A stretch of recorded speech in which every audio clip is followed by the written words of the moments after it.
나옵니다. 아멘. 전능하사 천지를 만드신 하나님 아버지를 내가 믿사오며 그의 아들 우리 주 예수 그리스도를 믿사오니 이는 성령으로 잉태하사 동정녀 마리아에게 나시고 본디오 빌라도에게 고난을 받으사 십자가에 못 박혀 죽으시고 성산 지 4일 만에 죽은 자 가운데서 다시 살아나시고 하늘에 오르사 전능하신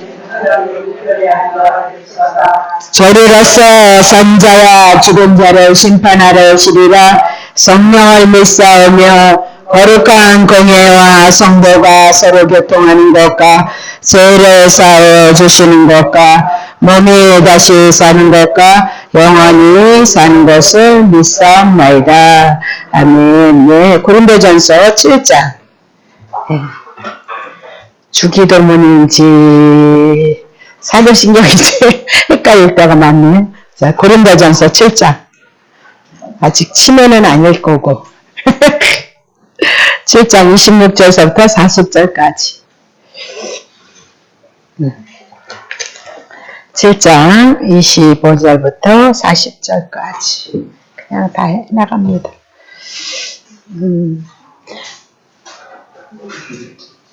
처녀 결혼하지 않은 자에 대하여는 사도 바울이 주께 받은 계명이 없다는 거예요. 이렇게 처녀는 꼭 결혼해야 된다, 결혼하지 말라 그런 얘기가 없었다는 거예요. 그래서 주의 자비하심을 받아서 충성된 자 사도 바울이 의견을 너네들에게 고한다 그 얘기입니다. 내 의견은 이랬으면 좋겠다. 자 6절 내 생각에는 이것이 좋으니 곧 임박한 환난을 인하여 사람이 그냥 지내는 것이 좋으니라. 그냥 지내는 것이 좋다. 시집 안 가도 된다 그 얘기고 가도 된다 그 얘기고 그런 건 뭐 죄가 아니다 그 얘기예요. 자 7절 내가 아내에게 내었느냐 너희에게를 구하지 말고 아내에게서 내었느냐 아내에게서 내었느냐 아내를 구하지 말라. 자 8절 그러나 장가가도 죄짓는 것 아니고 처녀가 시집을 가도 죄짓는 거 아니로되 이런 일들은 장가가고 시집가는 것은 육신에게 뭐가 따른대요? 고난이 따른다는 거예요. 그래서 혼자 사는 게 오히려 좋지 않느냐. 환난도요. 임박할 환난도 다가왔는데 나는 너희를 아끼노라. 그래서 건면하는 거죠. 9절 형제들아 내가 이 말을 하노니 때가 단축하여진 거로 이후로부터 안에 있는 자는 없는 자 같이 하고 30절 우는 자들은 울지 않는 자 같이 하며 기쁜 자들은 기쁘지 않은 자 같이 하며 매매하는 자들은 없는 자 같이 하며 세상 물건을 쓰는 자들은 다 쓰지 못하는 자 같이 하라. 이 세상의 형적은 지나가느니라.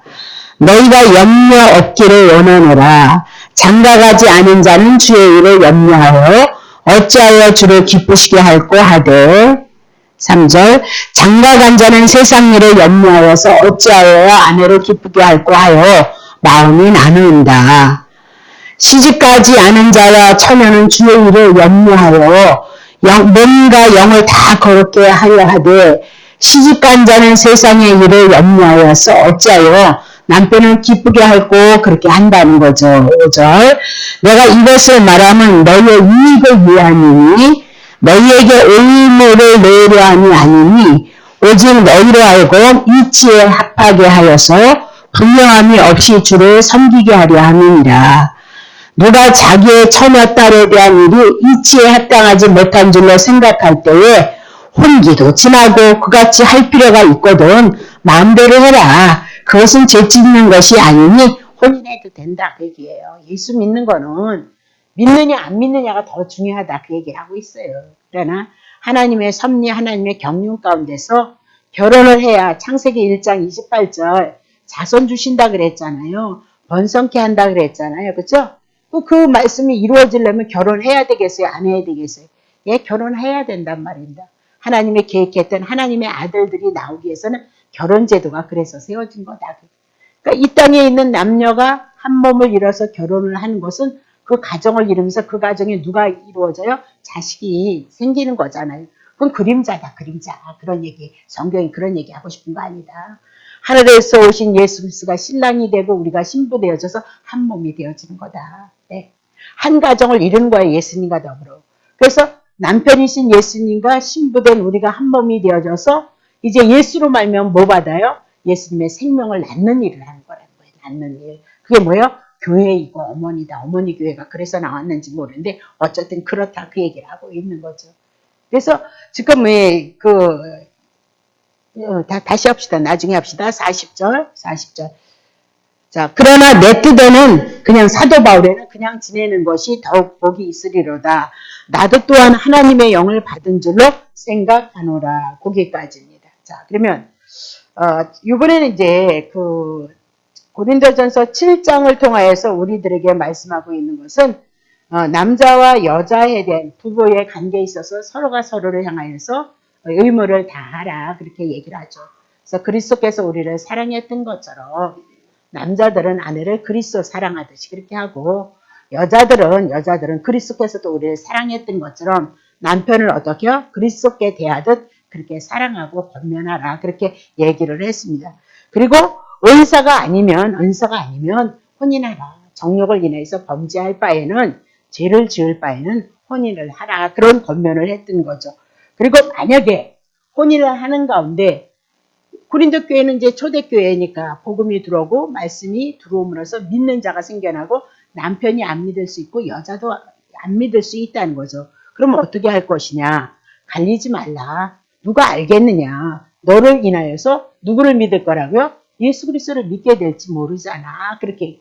근데 막 핍박이 오고 때리고 어려움을 당할 바에는 그때는 슬쩍 이혼을 해도 된다는 거예요. 왜? 하나님께서 제 아래 심판 가운데 있는 우리를 향해서 예수 그리스도를 보내주셔서 예수로 말미암아 우리가 자유케 되어지고 평안케 되어진다는 거죠. 근데 그때 가부장 제도를 통하여서 이제 그렇게 핍박을 당하고 어려움을 당하고 고통을 당하면 하나님의 주신 평안을 누릴 수 없기 때문에 그냥 율법으로 말미암아 절대 이혼하지 마 그런 뜻이 아니라 슬쩍 복음 안에서는 하나님이 주신 그 분께 자유를 누리고 그렇지 않으면 하나님을 섬겨드릴 수 없잖아요. 그렇죠? 우리가 아파도 하나님 섬겨드리고 싶어도 마음을 원인데 육신이 연약한 거잖아요. 그렇죠? 우리들의 이 이기적인 마음, 이 자아에 대한 이 마음을 우리가 이기지 못함으로 하나님을 섬겨드리지 못했을 때 오는 고통이 있는 것처럼 부부간에 어려움을 당하고 핍박을 당하고 매를 맞는 그런 환난을 당했을 때는 주님이 주신 그 십자가 안에 사랑하는 성도가 당신의 자녀들이 고난을 당한다면 율법으로 해석하지 말고 복음 안에서 이혼도 할 수 있다. 그렇게 권면을 했죠. 그러나 그러면서 할 수만 있다면 하지 말고 그 남자도 너를 인해서 예수 믿지 않겠느냐? 그렇게 권면하는 것까지 끌고 왔단 말이죠. 그러면서 하나님은 그냥 하나님께서 고린도 교회에는 종도 있었고 노예도 있었고 그죠? 노예가 초대교회에 많이 들어왔단 말이죠. 그랬을 때 노예는 하나님의 자녀가 되어지고 영적으로 신분이 바뀌었다고 해서 그냥 종으로서 자기 섬기는 종의 신분으로서 열심히 예수 그리스도를 믿으면 된다는 거예요. 노예는 노예로서 상전에게 어떻게 해요? 상전을 섬기듯이 그리스도를 섬기듯이 그렇게 섬기면 된다는 거예요. 그죠? 또 상전은 그리스도에게 은혜를 입었으니까 종들을 향해서 어떻게 해요? 그리스도의 사랑으로 대하듯이 하면 된다. 그렇게 얘기를 했죠. 그래서 할례자나 멀례자 그런 거 아무것도 아니야. 종이나 자유자나 그런 거 아무것도 아니다. 예수 그리스도를 믿음으로 말미암아 노예는 노예였고, 그죠? 무할례자는 무할례자, 할례자는 할례자인데, 그러나 영적으로 봤을 땐 예수 그리스도로 말미암아 다 하나님의 자녀고 영적으로는 다 자유자다. 그러나 그 신분의 위치는 변함이 없다. 노예는 노예로서 하나님 예수 그리스도를 믿어서 하나님의 자녀로서 영원한 생명을 바라보면서 하나님의 은혜를 누려가면 된다는 거죠. 그죠? 막 내가 하나님의 자녀가 됐습니다. 그래서 막 회사에 가서 사장 보고 난 하나님의 자녀 삿대질 하지 말라. 그렇게 무식한 짓 하지 말라. 그렇게 얘기를 했죠. 막 회사 떨쳐서 나오지 말라. 그런 얘기를 많이 했던 이유도 거기에 있다. 그렇게 얘기를 하고 있는 거죠. 그러면서 오늘은 뭘 얘기하냐면 7장 25절에 대한 얘기예요. 처녀에 대한 얘기, 독신에 대한 얘기다. 그 얘기죠. 자, 근데 우리가 성경을 풀어가는 데 있어서 마땅히 우리가 풀어가야 되는 것은 뭐냐면 고린도전서 6장 20절입니다.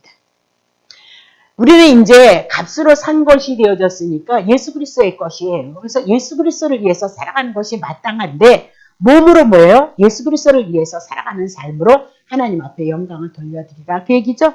그래서 에베소서 창세전에 언약이 있었을 때 그냥 찬양하는 것이 아니고 그분을 통해서 구원을 얻었기 때문에 그 구원을 뭐예요? 찬미하는 거다. 주님을 높이는 것이다. 그렇게 얘기했던 거 여러분 잊어버리시면 안 돼요. 은혜 없이 찬양하는 건 노래일 수 있어요. 시편에도 보면 노래 많이 했지만 제가 놓은 노래는 다른 부분인 거죠. 육체의 감정이나 이렇게 하는 방법을 통해서 무슨 은혜를 입어가기를 원하는 그런 방편으로는 찬양이 하나님 앞에 영광이 되지 않는다는 거죠. 그죠? 그런 방편에는 다 누가 있는 거야? 자기가 있는 거예요. 이제는 바뀌는 거예요. 내가 아닌 누구를 위해서요? 예수 그리스도를 위해서 우리가. 그래서 이런 모든 문제, 가정의 문제도 결국은 답은 뭡니까? 하나님 앞에 영광이 되어지느냐 안 되어지느냐 그거에 준해서 우리가 성경을 해석할 것이고 우리들의 삶을 또 그렇게 해석하고 그렇게 살아가야 된다 그 얘기죠.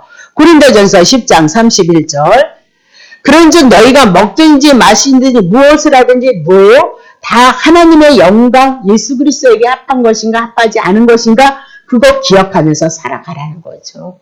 그것이 우리가 뭐예요? 이 땅에서의 삶 속에서 훈련의 과정을 통해서 성숙해지고 그걸 통해서 하나님의 나라가 우리 안에서 어떻게 해요? 이루어져 나가는 거죠. 하나님의 은혜가 우리 안에서 이루어져 나가고 있는 것을 말씀 한 가지 더 하면 시편 73편 26절 봅시다. 시편 내 육체와 마음은 늘 외워 우리의 영이 새로워지고 우리의 영이 믿음이 예수 그리스도에 대한 그 믿음이 말씀이 나에게 들어와줌으로 더 푸르러운 거지만 육체는 어떻게 해요? 예, 날마다 어떻게 해요? 세잔에 가고 있는 거란 말이에요. 예. 나이 먹으니까 아픈 것도 많고 떡하면 그냥 자꾸 체하기도 하고 막 그런 일들이 막 일어나잖아요. 그죠? 그러니까 마음은 내 육체와 마음은 어떻게 해요? 예. 후패해지는 거죠. 예, 날로 영이 새로워지는 거지 우리의 육체가 날로 새로워지지 않는단 말이에요. 그죠? 세잔 하나 하나님은 내 마음의 반석이시고 영원한 하나님이 우리의 분깃이 되어져야 되는 거죠. 7절 대저 주를 멀리하는 자는 망하리니 음녀같이 주를 떠난 자를 주께서 다 멸하셨도다 그렇게 얘기를 하고 있죠. 그럼 구원받은 우리가 뭐 멸망을 당할 것이냐 그런 뜻은 아니라는 거죠. 그죠?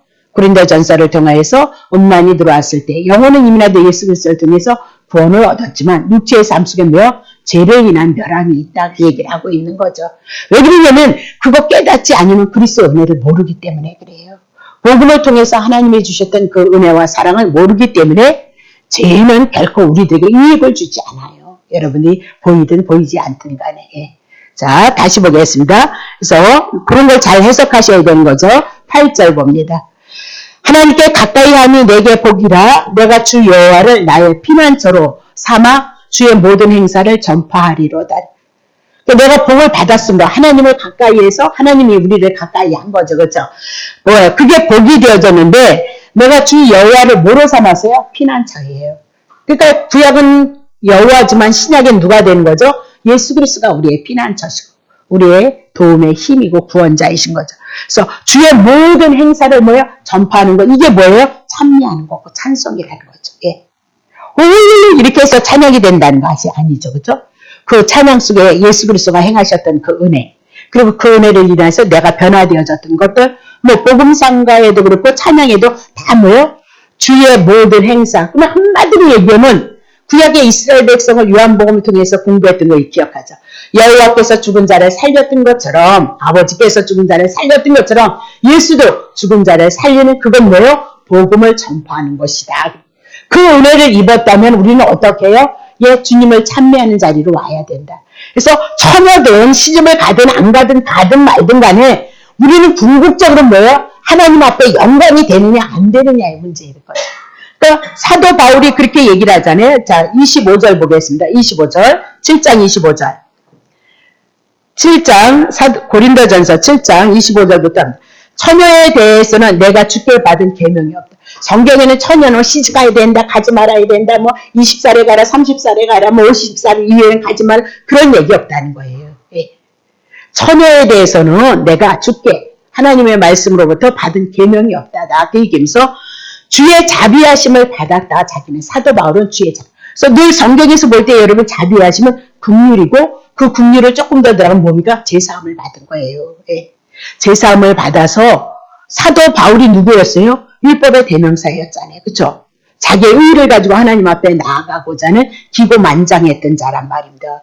근데 오늘날 다메섹 도상에서 그리스도가서 빛으로 찾아오셔서 율법 아니야? 그리고 율법에 있었던 그 눈을 잠겨버리고 율법에 대해서는 눈을 감기고 그래서 비늘이 떨어지란 말이죠. 율법이 떨어지더란 말이죠.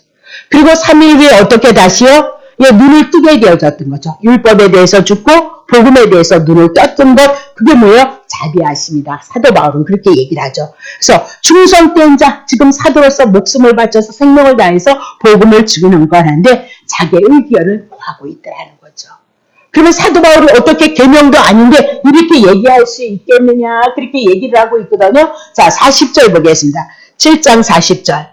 그러나 내 뜻대는 그냥 지내는 것이 더욱 복이 있으리라. 나도 또한 하나님의 영을 뭐했대요? 받은 줄 생각하고 있도다. 지금 우리가 요새 공부를 해나가는데 하나님의 영 그러면 뭐야? 하나님의 영은 거룩한 영이고 성령인 거죠. 성령. 그래서 거기서 멈추면 안 된다는 거예요. 성령으로 멈추면. 그래서 요한복음 15장 26절 안 쓴 것 같은데 이제 벌써 내가 아버지께로 너에게 보낼 보혜사 곧 아버지께로서 나오시는 진리의 성령이 오실 때는 누가 하신대요? 예수님을 증거하는 거예요. 나를 위해서 죽고 나를 살리셨더니 그거 한 가지 증거를 하고 있는 거죠. 그러니까 영 그렇게 있을 때 그 영이 뭐예요? 요한복음 6장 63절 봅니다. 영 이제 정리해 놓으셔야 돼요. 자, 살리는 것은 영이요 육은 무익하니라. 내가 너에게 이른 말이 영이요 생명이도다. 이게 두 가지잖아요. 그렇죠? 영과 육이 있단 말이죠. 그래서 육은 무익하다는 거. 우리들에게 육이 뭐예요? 살리는 것은 영이고 육은 무익하다. 육은 뭐예요?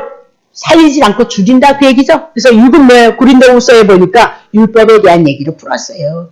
여러분 또 기억하셔야 되는 것은 가인이 뭘 그랬어요? 땅의 소산을 하나님 앞에 드렸던 거, 인간의 힘과 인간의 수고를 가지고 하나님 앞에 드렸던 것이 뭐예요? 선악과였던 거 여러분 기억하시죠? 그래서 육은 뭐다? 선악과다, 율법이다. 그럼 영은 뭐예요? 요한복음 6장을 통해서 오병의 이적과 기적을 통해서 내 살 먹어라, 내 피를 먹어라. 오병의 이적과 기적이 뭐예요? 예수님 우리의 생명의 양식, 하늘에 만나러 왔다. 그 모든 말씀이 다 뭐라고요? 영이다. 그래서 성령이 오시면 누구를 증거한대요?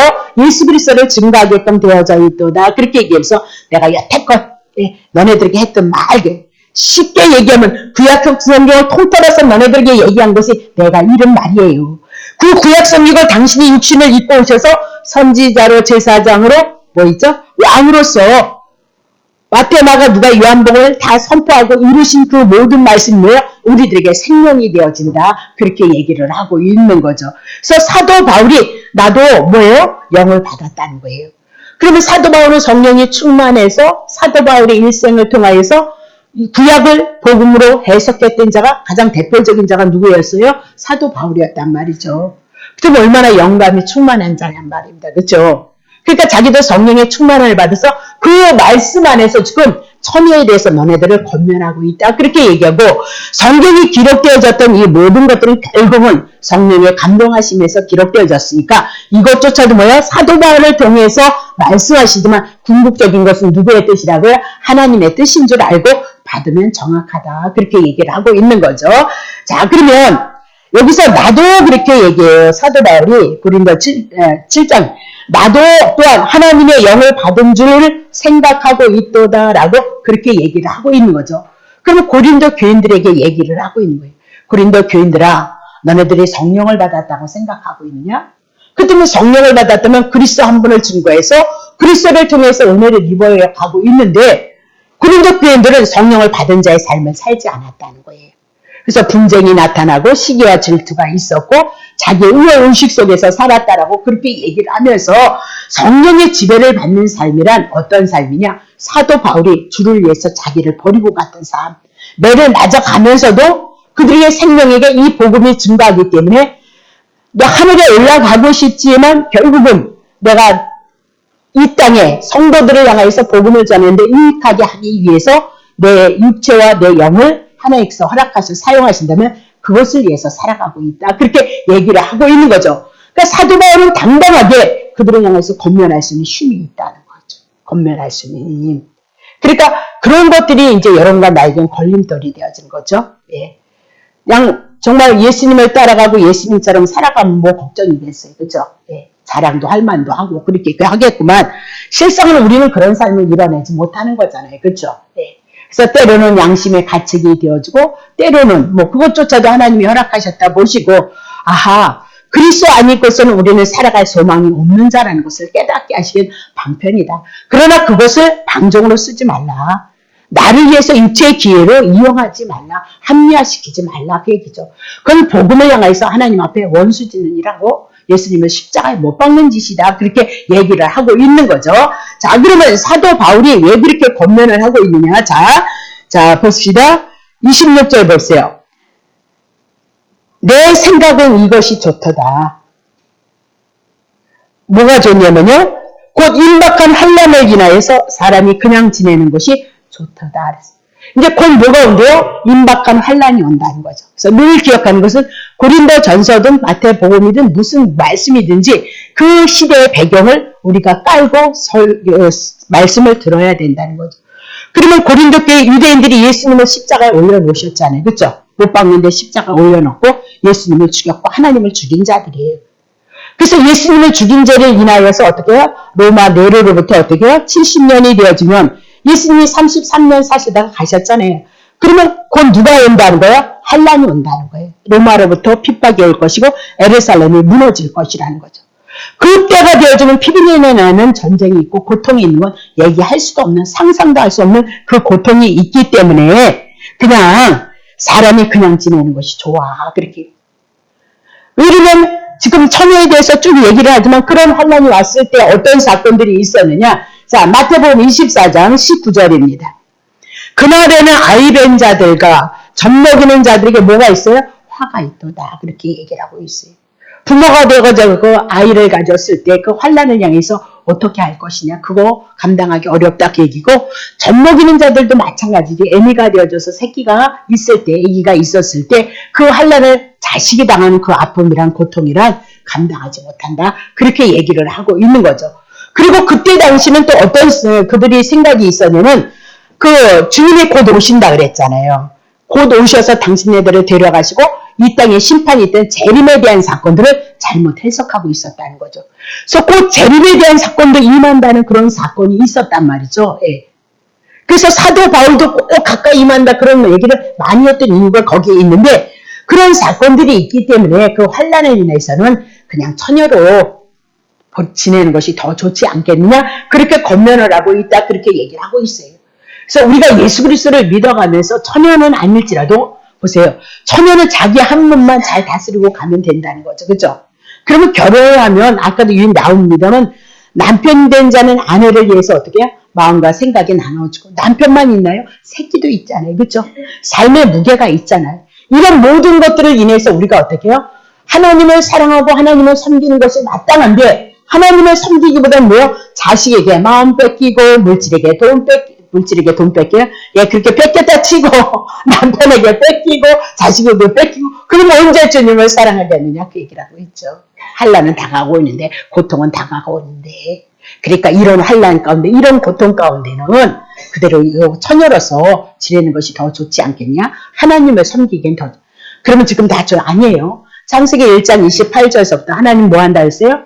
창세 전에 하나님이 예비되고 준비해둔 아들들을 만들기 위해서는 우리에게 뭐가 필요한 거예요? 예, 결혼제도가 필요하단 말이에요. 결혼제도. 그래서 이 땅에 당신의 택한 백성의 수가 차면 어디로 올라가는 거예요? 하나님의 나라 마지막 때가 되어지면 그리로 가게끔 되어져 있다. 그렇게 보시면 되는 거죠. 그리고 또 더한 것은 우리는 뭐 예수를 믿으면 팔자가 피는 것처럼 천천만만이에요. 이 밤에도 여러분들 쉬면 얼마나 좋으시겠어요. 그렇죠? 그런 거 아니죠. 그것도 고난인 거예요. 육체 중에서. 사실 없는 물질에 하나님 앞에 들어가는 것도 그것도 주의 은혜가 아니면 할 수 없는 거예요. 육체의 마음 가지고 육체의 생각 가지고는 할 수 없는 거예요. 네. 그 안에서 때로는 자존심 상하는 일들이 때로 수시로 있잖아요. 그렇죠? 그래도 그 복음이 아니면 그 진리가 아니면 예수님이 아니면 여러분이 참을 이유가 어디에 있냐니까요. 사도행전을 통해서 어떻게 많은 사람이 한 마음 한 뜻이 되어졌느냐 말이에요. 어떻게 한 마음. 표적과 이적과 기사를 통해서 가셨지만 그분은 오셔서 그들을 향해서 함께 하시는 그 사건들이 일어났기 때문에 한마음 한뜻이 되어졌던 거죠. 주님이 살아계시네? 이런 것들인 거죠. 그죠? 그래서 아나리아 사피라의 사건도 뭐라고 했어요? 표적의 사건을 봐요. 분명히 예수 그리스도를 통해서 무엇이 달라지고요? 구원이 이루어지고 심판이 뭐라고 쓰셨어. 구원이 이루어지고 심판이 이루어졌단 말이죠. 그죠? 그러면 이적과 기적을 통해서 예수 믿는 자에게 살리는 그 이적과 기적이 있다면 한편에 믿지 않는 자들이 뭐예요? 성령을 해방하고 성령을 속이는 초대교회 그들에게는 뭐가 있어지는 거예요? 심판이 있다는 것을 보여주기 위해서 아나리아 사피라의 사건이 표적적인 사건으로 기록되어졌다는 것을 여러분 기억하시죠. 우리가 주님만 뭐 속이겠어요. 속이는 일이 뭐 얼마나 많이 있겠어요. 그렇잖아요. 순종해라 해도 순종 안 하는 일들이 얼마나 많이 있겠어요. 그러면 그냥 아나리아 사피라 같지는 한 사람도 이 땅에 나만 할 사람이 없어요. 그럼 복음이 뭐 때문에 복음이냔 말이에요. 죄 때문에서 그리스도가 오셨는데 그런 것도 우리가 사건을 잘 분별해서 해석할 수 있으시면 더 좋겠죠. 그렇죠? 자, 그럼 다시 보겠습니다. 27절 보죠. 자, 네가 아내에게 지금 왜 있느냐? 네. 처녀 혼자 살아. 그렇게 혼자 사는 게 독신으로 사는 것이 좋다고 그러니까 이건 처녀뿐만이 아니고 남자도 마찬가지인 거죠. 그죠? 아내에게 매였느냐? 노이기를 구하지 마라. 혼자 사는 게 더 좋다니까. 예. 마지막 때 임박했으니 그럼 벗어버리고 그래야 되느냐? 그 얘기를 하죠. 그런 거 아니다. 아내에게서 놓였느냐? 아내를 구하지 마라. 이 얘기는 또 모르겠어요. 근데 중요한 것은 24절입니다. 24절. 자, 형제들아 7장 24절. 각각 부르심을 받은 그대로 하나님과 함께 구하라는 거예요. 결혼을 했으면 남편과 함께 하시고 남편과 함께 하시고 아내와 함께 하시라는 거예요. 종으로 노예로 부름을 말씀 노예로 부름을 받은 그 상태 속에서 어떻게 해요? 주님을 섬겨드리라는 거, 그것도 은혜라는 거예요. 네. 노예의 신분 속에 하나님의 자녀가 되어지는 건 얼마나 큰 은혜고 큰 특권이냐. 예수 그리스도의 소망으로 삼고 할례든 이방이든 그대로 할례는 원래 소용이 없다는 거예요. 할례 받은 자는 뭐야? 인간의 의를 가지고 자기의 의를 내서 오기 때문에 더 죄인이란 말이에요. 무할례자는 내가 죄인인 것을 알고 언약밖에 백성인 것을 알고 아예 죄 아래에서 떨어졌다는 것을 알기 때문에 죄인이라는데 할례자는 내가 뭐 하나님의 선민이야 해서 특별한 의식을 갖고 있기 때문에 더 골치 아픈 것이 누구예요? 오늘날 교회도 마찬가지예요. 가장 골치 아픈 사람들이 누구냐면 머리가 크신 분들이에요. 안다 그거예요. 왜? 그거 나 알아? 옛날에 나 해봤어? 다 해봤어? 그게 문제라는 거예요. 우리는 주님의 은혜를 공급받고 살아가고 있다요. 그리고 그렇게 바라보고 살아가고 있다. 아는 게 무슨 우리에게 유익이 있겠느냐 말이에요. 그 말씀이 생명이 되고 은혜가 되어져서 주님을 섬겨드리는 것이 마땅하다는 그 은혜로 변선으로 나오지 않으면 아무 유익이 없어요. 그것이 자기의 가슴을 필는지 모르지만 쉽게 얘기하면 우리 엄마가 목사 그래 엄마가 목사인데 니는 뭐하고 있냐 그 얘기를 하고 있는 거죠. 아무 소용없다니까요. 우리 형님이 교회 장로님 글쎄 그 장로님은 뭐 그게 가장 어려운 문제라는 거예요. 어려운 문제. 나와 주님과의 관계고 내가 그분을 소망하느냐 그분의 은혜가 내 심령 속에 살아있느냐 내가 그분을 섬기기를 원하는 그 마음을 가지고 주님을 사랑하고 섬기고 있느냐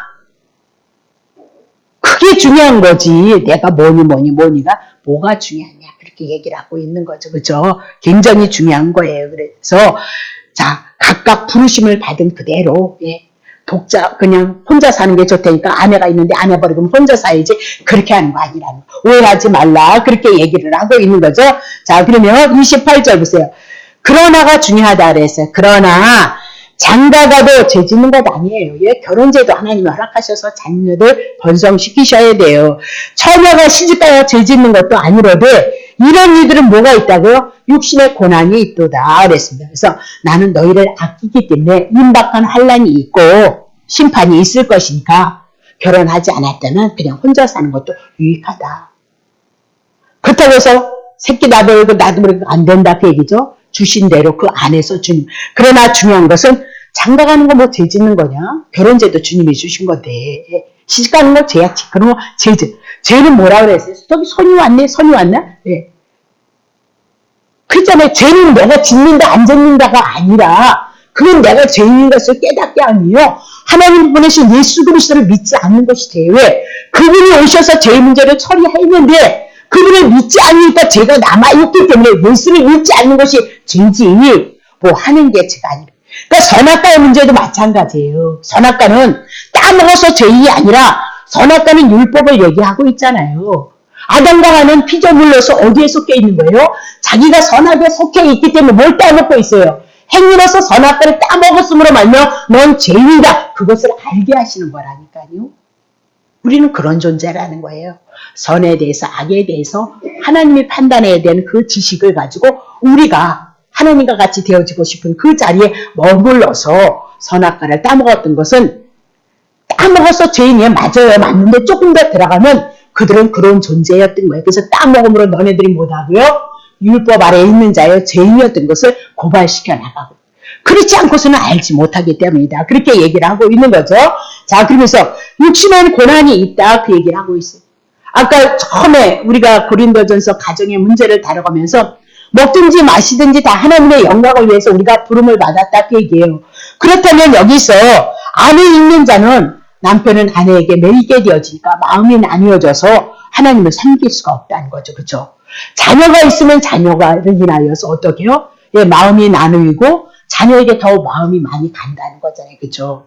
실제로 우리가 주님을 사랑하고 섬기기를 원하는 그 마음이 있으면 있죠. 왜 없겠어요? 예. 그래서 여러분의 분깃을 내놓는 건데 실제로 우리는 주님보다 누구를 더 사랑할 거예요? 예, 새끼들을 더 사랑하고 옆에 있는 남편이 더 가깝고 우리는 실질적으로 그런 존재예요. 나를 위해서는 막 옷 사는 거 7만 원 안 아까운데 하나님 앞에 감사한 금 7만 원 한다? 예, 적게 어려운 거죠. 특별한 금 해야지 그거는. 예, 추수감사절 때 그렇게 하는 거지. 예, 우리는 그런 존재라는 거예요. 여러분이 그렇다는 얘기가 아니라 우리는 그런 존재라는 거예요. 제가 왜 여러분의 오장육부를 자꾸 드러내느냐? 그래야 우리가 율법 아래 있고 죄 아래 있어요. 그래서 예수 그리스도로 말미암아 하나님의 은혜를 소망할 수밖에 없다는 것을 알게 하기 위함이란 말이죠. 저도 여러분과 똑같아. 다른 거 없어요. 어떤 땐 여러분들이 더 훌륭해요.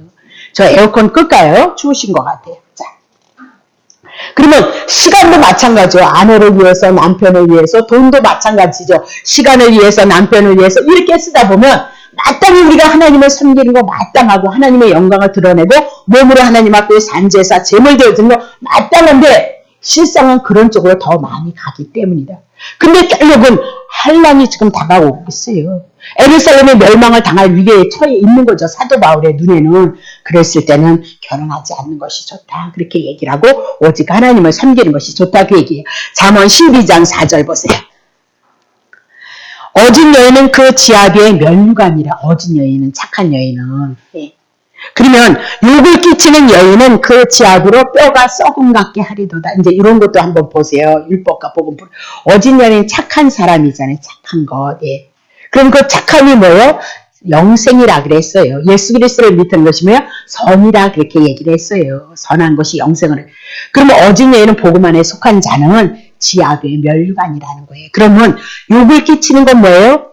선한 여인이 아니니까 누구에 나오는 거예요? 율법의 선악과에 의했던 것은 어차피 죄인밖에. 그러니까 예수 그리스도가 없을 때는 우리는 뭐예요? 욕을 끼치는 여인. 그래서 지 아비에게 뭐예요? 뼈를 썩은가 같게 하도다. 그랬어. 우리 잠언 한 8장씩 했나요? 8장도 못했겠네요. 그렇게 해서 풀으셔야 된다는 거지. 이런 거 모를 사람이 어디 있어요? 문자로 풀어서 해결을 못할 사람이 어디 있겠느냐. 그렇게. 그래서 아내도 뭐 아내만 욕을 끼치겠어요. 예. 여기서 남자는 뭐 이제 지아비는 하나님이 되고 예수 그리스도가 되어줄 문제니까 그냥 내버려 둔다 해도 어쨌든 이거 가정으로 우리가 연이어서 우리가 본다면 어떻게 볼 거예요? 남편도 아내에게 뭐예요? 예, 뼈스. 근데 왜 여인을 가지고 자꾸 들어오냐? 그때 당시 초대교회는 여자를 어떻게 해요? 예, 사람으로 취급을 안 했어요. 그래서 그 족보에 보면 여인들의 이름이 안 나오니까 뭐예요? 그렇단 말이죠. 네. 야곱에도 보면 그 12아들이 있는데 거기에 누가 있잖아요. 딸내미가 하나 있잖아요. 근데 그 딸내미 이름은 나중에 어떻게 해요? 다르게 이 족보에 대한 것을 이렇게 쳐다보면 다르게 표시를 해놨단 말이에요. 그 시대는 그런 시대였단 말이에요. 그 시대에. 네. 다시 봅시다. 잠언 19장 13절. 미련한 아들은 그 아비의 재앙이요 다투는 아내는 이어 떨어지는 물방울이로다. 그렇게. 그래서 이런 것들도 이제 우리는 어떻게 보실 수 있으시죠? 예, 요거 있으니까. 자, 다시 27장 15절 물방울이면 다투는 부녀는 비 오는 날에 이어 떨어지는 뭐요? 예, 이게 떨어지는 거예요, 물방울이. 예, 그 비를 맞아야 된단 말이에요. 예, 그렇게 얘기를 하고 있는 것을. 결론은 뭐예요? 결론은 그러나 장가가고 시집가는 거 그거 제 아니야. 다음 육신의 고난이 있기 때문에 내가 너희를 아낀다는 거예요. 좀 있으면 환란이 온다는 거예요. 예루살렘이 멸망을 당한다는 거죠.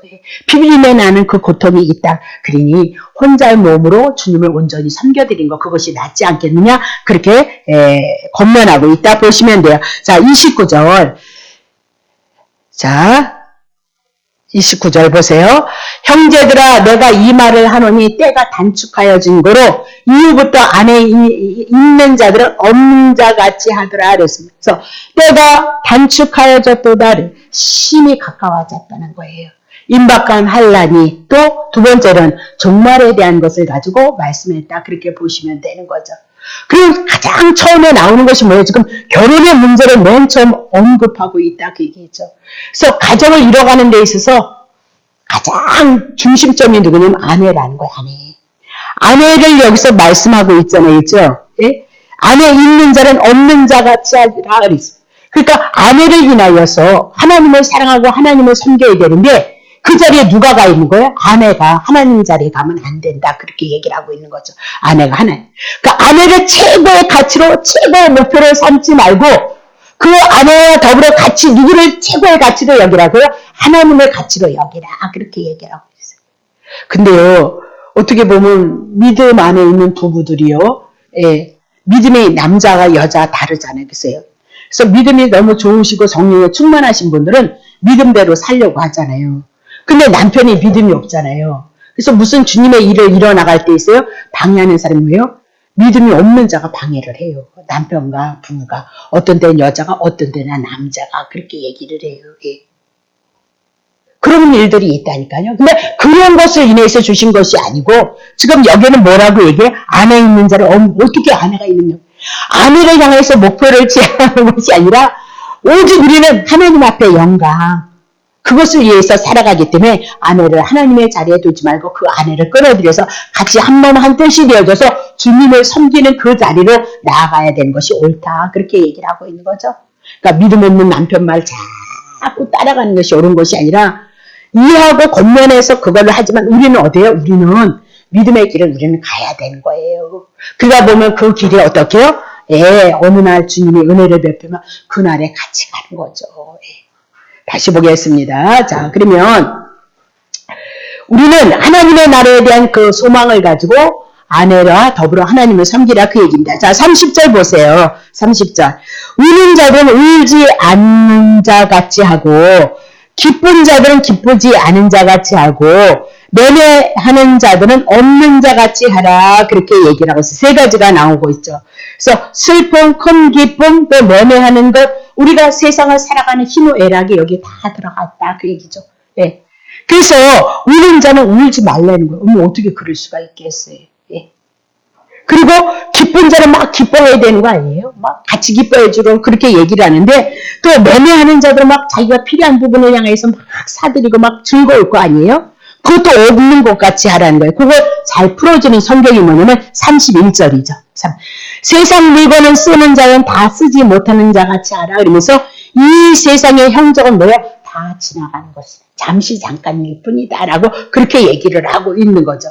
그러면 이 세상에 우리가 슬픔이 있고 기쁨이 있는 것들은 다 어디에 연관이 돼? 돈에 대해서 돈다발이 들어왔다. 막 기쁜 거죠. 막. 예, 예.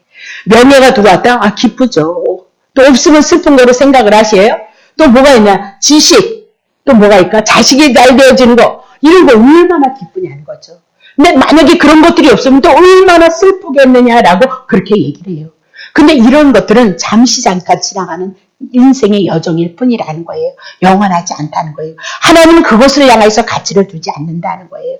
왜 그러면 여기서 뭐라고 얘기를 했어요? 분명히 노래도 하나님께서 종으로 있는 그들을 향해서 부르셔서 하나님의 백성이 되게 하셨다는 거죠. 예. 할례자 선민입니다. 이렇게 잘난 척하는 자들도 불러서 누굴 만들었어요? 예수 그리스도로 말미암아 너네들이 하나님의 자녀가 되어졌다. 그렇게 얘기를 하고 있는 거잖아요. 그래서 가장 고귀한 것은 뭐냐? 그리스도를 통해서 구원의 은혜를 입은 것, 그것을 가장 귀히 여기고 가장 소중히 여겨야 되는 것이 아니겠느냐라고 그렇게 얘기를 하고 있는 거죠.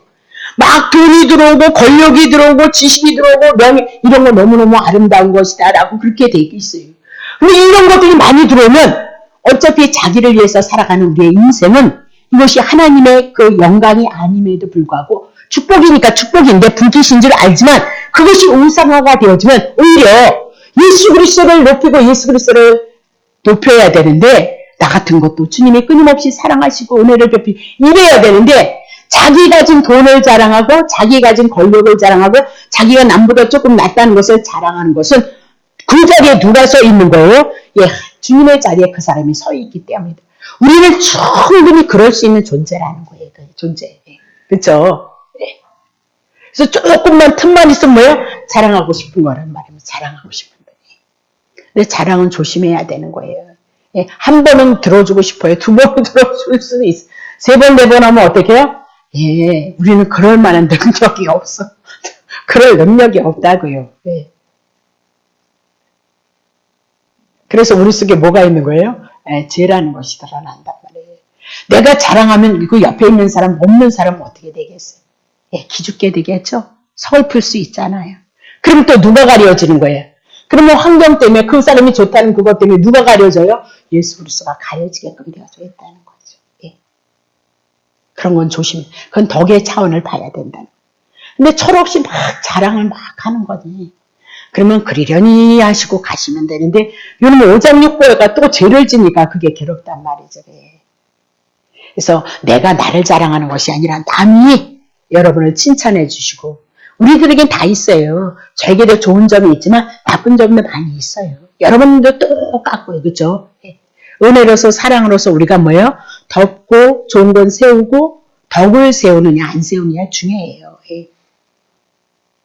자, 그런 거 좀 조심하라. 그렇게 얘기를 하고 있는 거죠. 그래서 진정으로 우리가 고귀하게 여길 수 있는 것은 뭐예요? 예수 그리스도에 대한 은혜. 그거 놓치시면 안 된다. 먹든지 마시든지 하나님의 영광을 위해서 살아가야 된다는 거 놓치시면 안 된다. 그렇게 얘기를 하고 있어요. 아까도 얘기했지만 뭐래요? 사라져갈 것이다. 곧 없어져 버릴 것이다. 라고 그렇게 얘기를 해요. 그 없어져 버릴 것을 향해서 한동안 이 가치를 확보했다고 해서 그것을 자랑하는 것은 결국은 자기의 잘남을 드러내고 그리스도의 영광을 빼앗는 자리에 있다는 것 그렇게 얘기를 하고 있는 거죠. 다시 볼게요. 자, 다시 봅니다. 자, 그러면 그렇게 보시면 돼요. 자, 그러면 32절 봅니다. 물건 매매하는 자들도 마찬가지예요. 경제 생활에서 우리가 때로는 사고 팔고 해서 경제의 삶이 우리들에게 불쾌해 될지라도 그런 것을 인해서 이렇게 하지 마시고 조연하시라 그렇게 얘기를 하고 있는 거죠. 조연하라. 그리고 그리스도가 보여주고 그리스도의 의인인 줄 알고 그리스도를 섬기는 자리에 나오는 것이 마땅하다. 그 얘기입니다. 자, 31절 봅니다. 세상의 물건을 쓰는 자들은 다 쓰지 못하는 자같이 이 세상의 형제는 뭐야? 다 지나갈 것이다. 특별히 지금 우리가 배경을 하고 있는 것은 고린도교회 뭐예요? 70년이 되면 로마로부터 뭐예요? 이스라엘 에루살렘이 무너지고 핍박을 당하고 환난을 당한다는 거죠. 근데 그것도 모르고 지금 고린도 교인들이 은혜를 받았다고 자만하고 은사를 받았다고 자만하고 자기 자랑으로 사람의 분파로 그게 다 뭐예요? 자기예요. 자기. 사람으로 갈려주는 건 자기 잘났다 그 얘기를 하고 있거든요. 그러니까 그건 훈련을 통해서 받을 수밖에 없어요. 다시 보겠어요. 자, 그러면 31절 봅니다. 했네요. 자, 32절 봅니다. 너희가 염려 없기를 원하느라 장가가지 않은 자는 주의 일을 염려하여 어째 주를 기쁘시게 할꼬 그렇게 얘기를 한다는 거예요. 지금 정말 임박한 환난이 다가오고 있다라고 그렇게 얘기를 하고 있는 거죠. 장가가지 않은 자 혼자 살기 때문에 염려가 어떻게 아내한테 뺏기지 않고 돈을 뺏기지 않고 자식한테 뺏기지 않는다는 거죠. 그러니까 염려하지 않는다는 거죠. 그래서 온전히 하나님을 왜요? 사랑할 수 있고 섬길 수 있다는 거죠. 진심으로 주님을 생각할 수 있기 때문이다. 그렇게 얘기를 해요. 33절 보세요. 장가간 자는 세상 일을 염려하여 어찌하여 아내가 있기 때문에 아내 눈치 봐야 된다는 거죠. 남편 눈치 봐야 된다는 거죠. 그죠? 또 애기들이 어리면 어쩔 수 없이 어린 애들을 어떻게 해요? 살펴야 되니까 그런 일로 어떻게요? 마음이 나뉘어진다라고 그렇게 얘기를 하고 있는 겁니다. 그리고 염려다 그렇게 얘기했을 때 염려는 뭐야? 마음이 나뉘었다 그 얘기입니다. 염려는 마음이 나뉘어진 것이다 그렇게. 그럼 어떻게 나눠질 것이냐? 가정일로, 남편으로, 자녀로, 돈으로 뭐 어쨌든 그런 걸로 나뉘어질 것이고, 두 번째는 주의 일, 어떻게 하면 주님을 사랑할 것인가, 주님을 섬길 것인가 그렇게 얘기를 하고 있는 거죠. 네. 그래서 우리들에게 염려가 오면 우리의 마음을 막아서 하나님의 말씀이 자리를 잡지 못하게 한다는 거죠. 그래서 우리가 염려가 왔을 땐 야고보서를 뭐예요? 기도하라는 거잖아요. 기도. 그래서 기도했다고 응답 떨어졌다 그런 것이 아니라 우리의 마음과 생각을 통해서 염려라는 것을 발견하게 되어지고, 그리스도를 우리가 기도함으로써 그리스도가 보여지고 말씀에 의지해서 소망을 갖게끔 되어지는 거죠. 그래서 마음과 생각을 어떻게 지키게 한다는 거죠. 한 마음 한 뜻이 되어져서 주님을 소망하게 한다 그 얘기를 하고 있는 거죠. 자, 34절 봅니다. 자, 시집가지 않은 자와 처녀는 주의 일을 염려를 한다는 거예요. 시집가지 않은 자 그리고 처녀는 주의 일을 염려해서 무언가 영을 다 거룩하게 할 수 있도다 그렇게 얘기를 하고 있는 거죠. 자, 시집간 자는 어떤데요? 세상 일을 염려해서 어찌하여 남편을 기쁘게 할고 그렇게 얘기를 한다는 거예요. 뭐 어려울 거 없죠. 네. 그래서 4절 봅니다. 고린도전서 7장 4절. 네. 7장 4절 치세요. 아내가 자기의 몸을 주장하지 못하고 오직 그 남편이 하며 남편도 이와 같이 자기의 몸을 주장하지 못하고 오직 그 아내가 주장함이니라 그렇게 얘기를 하고 있는 겁니다.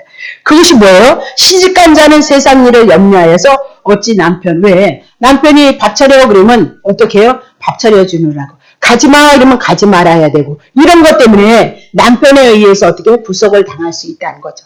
자녀에 의해서 어떻게 구속을 당할 수 있기 때문에 환난을 임박해 가는데 그냥 혼자로 사는 것이 더 좋다는 것을 성경이 말씀하고 있다 그렇게 얘기하고 있는 거죠. 네. 자, 그러면 35절 봅니다. 내가 이것을 말하면 너희들에게는 유익하게 합니다. 유익하게.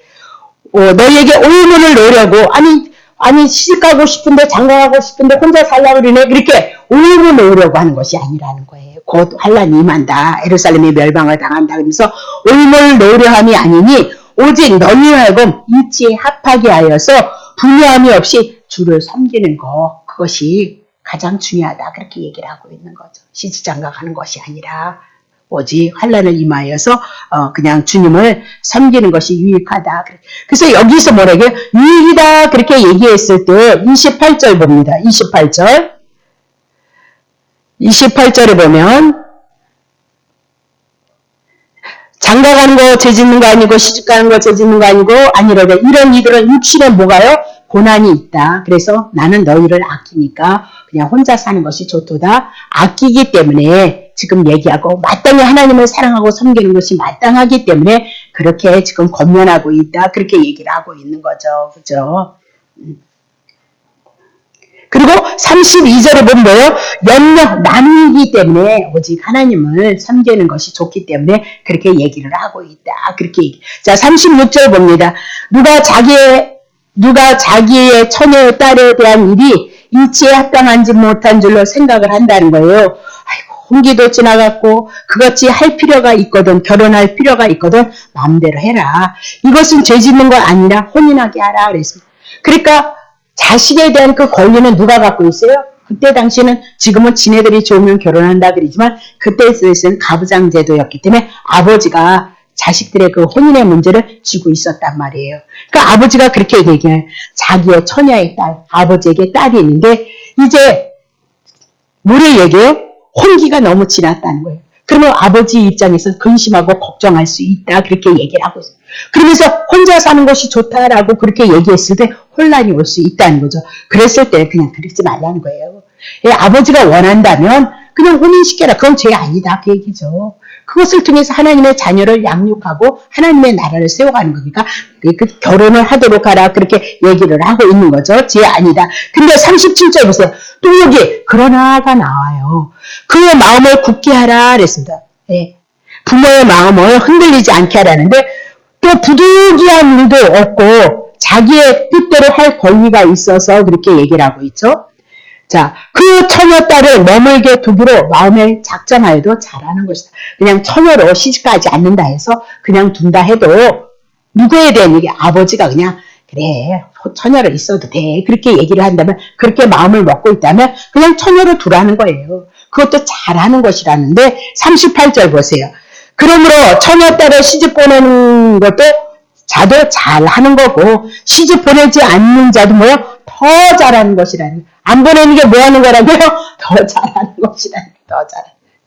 배경 꼭 깔으셔야 된다 그랬어요. 환난을 인하여서 어려움을 당할 것을 바라보면서 어떻게 주님을 섬길 것인가, 마음을 나누지 않기 위해서는, 온전히 주님만을 섬기기 위해서는 혼자 사는 것이 좋다, 그렇게 권면을 하고 있는 거죠. 자, 39절 봅니다. 아내가 그 남편이 살 동안 내어 있다가 남편이 죽으면 자유하고 자기의 뜻대로 시집 갈 것이나 어디에서 하래요? 주 안에서. 주님을 섬기는 것이 마땅하니까. 예. 그래서 재혼에 대한 얘기예요. 재혼의 얘기. 근데 40절에도 뭐래요? 그러나가 또 나와요. 내 뜻에는 그냥 지내는 것이 더 복이 있도다. 나도 또한 하나님의 영, 그랬어요. 성령을 받아서 하나님의 뜻으로 뭐하고 있대요? 권면하고 있도다 라고 그렇게 얘기를 하고 있어요. 결국은 결론은 뭐예요? 성도란 본질적으로 하나님을 섬기는 거예요. 하나님을 경외하는 것이다, 그렇게 얘기를 하고 있어요. 주님을 섬기는 거 결혼했을 때도 섬기지만, 그러나 이제 임박한 환난을 인하여서 혼자 사는 사람들을 향해서 권면을 하고 있는 거예요. 할 수만 있다면 혼자 사는 것이 좋다. 독신으로 살아서 온전히, 왜? 남편이 있고 아내가 있고 자녀들이 있고 인생의 삶의 여정을 살아가다면 얽히고 설켜서 온전히 주님을 바라볼 수도 없고 주님의 은혜를 깨달을 수도 없고 주의 사랑을 누릴 수도 없고 마음은 나뉘어지고 고통 가운데 있기 때문에 임박한 환난을 인하여서 그냥 혼자, 그래서 재혼하는 그 문제도 그냥 할 수만 있다면 혼자 살아서 하나님을 섬김으로 그물로부터 뭐요? 예, 하나님의 은혜를 잊고 가는 것이 더 중요하도다, 그렇게 얘기를 하고 있는 거죠. 자, 그러면 독신도 나쁜 거 아니라는 거죠. 그리고 장가고 시집가는 것도 아니라는 거예요. 다 마음이 나뉘니까 마땅히 하나님을 사랑하고 섬기는 일을 우리가 하지 못하기 때문에 그렇게 권면을 하고 그것이 하나님의 뜻으로 해석하고 있다. 자, 로마서 14장 6절부터 보자. 로마서 14장 6절. 나를 중히 여기는 자도 주를 위해서 할 것이고 중히 여기고 먹는 자도 먹는 것도 주를 위할 것이고 먹으니 이는 하나님께 감사하며 먹지 않는 자도 주를 위하여 먹지 아니하며 하나님께 감사. 먹고 마시는 거 이제는 구약 안에서는 구별되어져서 죄가 무엇인가 알게 하시고, 짐승을 통해서 막 땅으로 기어다니고 뱀이 막 땅으로 다니잖아요. 그들은 다 어디에 속했냐? 땅에 속한 자, 육에 속한 자, 율법에 속했다는 것을 가르쳐주기 위해서 그건 먹으면 안 된다는 거죠. 그렇죠? 그래서 하늘에서 날아다니는 거 뭐예요? 부정한 새 말고 정결한 것들, 비둘기 같은 건 뭐예요? 예, 우리에게 성령을 주시는 것을 그렇게 말씀하고 싶다는 거예요. 먹는 거 마시는, 그게 무슨 죄가 있어요? 예, 죄 없어요. 그냥 다 하나님이 주신 거 다 먹어도 되는 거예요. 근데 내 마음에 꺼림칙하다 그러면 그게 복음에 그거 음식을 쌓는 능력이 없으면 먹지 말라는 거죠. 무당이 푸닥거리 했다고 해서 귀신이 뭘 그걸 먹어.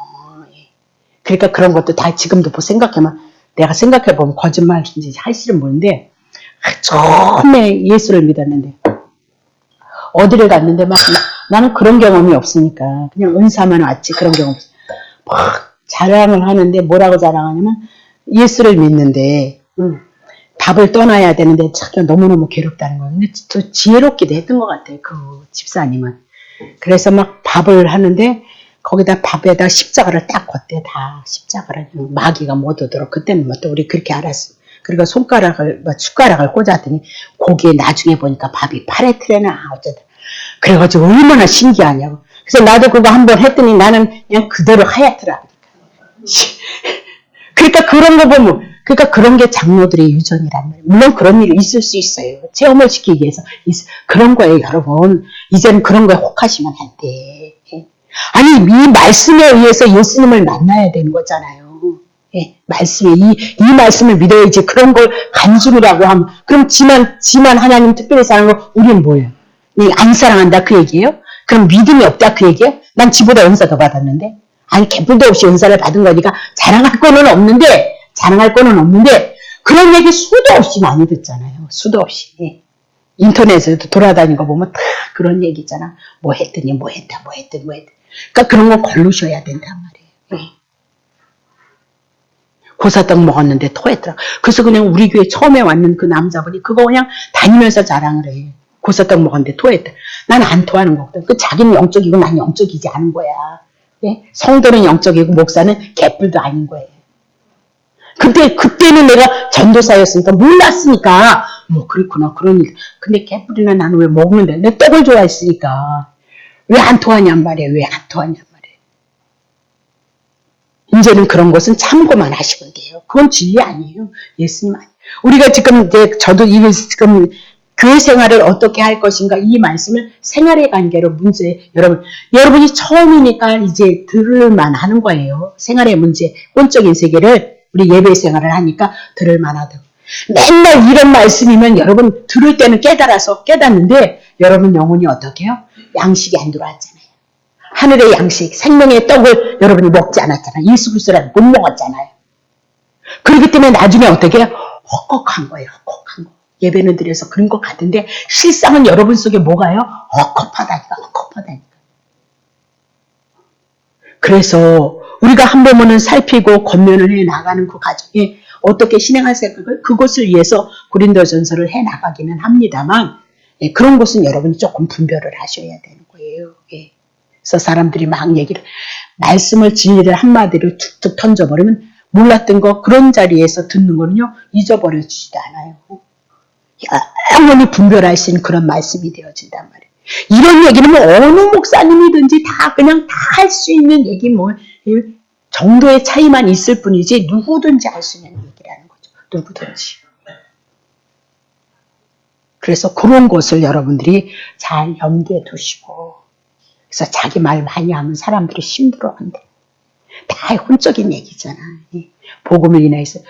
여러분 간증이요. 성경에 하나님의 역사가 얼마나 많이 있어요. 예? 간증을 뭐 거짓말로 덧붙이는지 안 덧붙이는지 알게 뭐야. 예? 하나님의 역사 얘기도 많이 있잖아요. 없다는 거 아니에요. 저도 그런 간증은 있으니까. 예? 오늘도 임마누엘로 함께. 근데 더 중요한 것은 말씀이 우리 안에 뚫고 들어와야 생명의 세계가 우리 안에 들어온다는 거예요. 이런 설교는 뭐 어려울 것이 뭐가 있겠느냐 말이에요. 그래서 그런 거에 조금 여러분들이 또 염두를 두셨으면 좋겠어요. 조금 아까 어떤 두 사람이 왔었어요. 그랬는데 근데 그 사람이 맞나 모르겠어. 감사원금 받았는데 그거 써야 되나 안 써야 되나 모르겠네. 두 사람이 왔었어요. 조심스럽기도 하고 지금 세상은 너무 무서운 세상이니까. 예.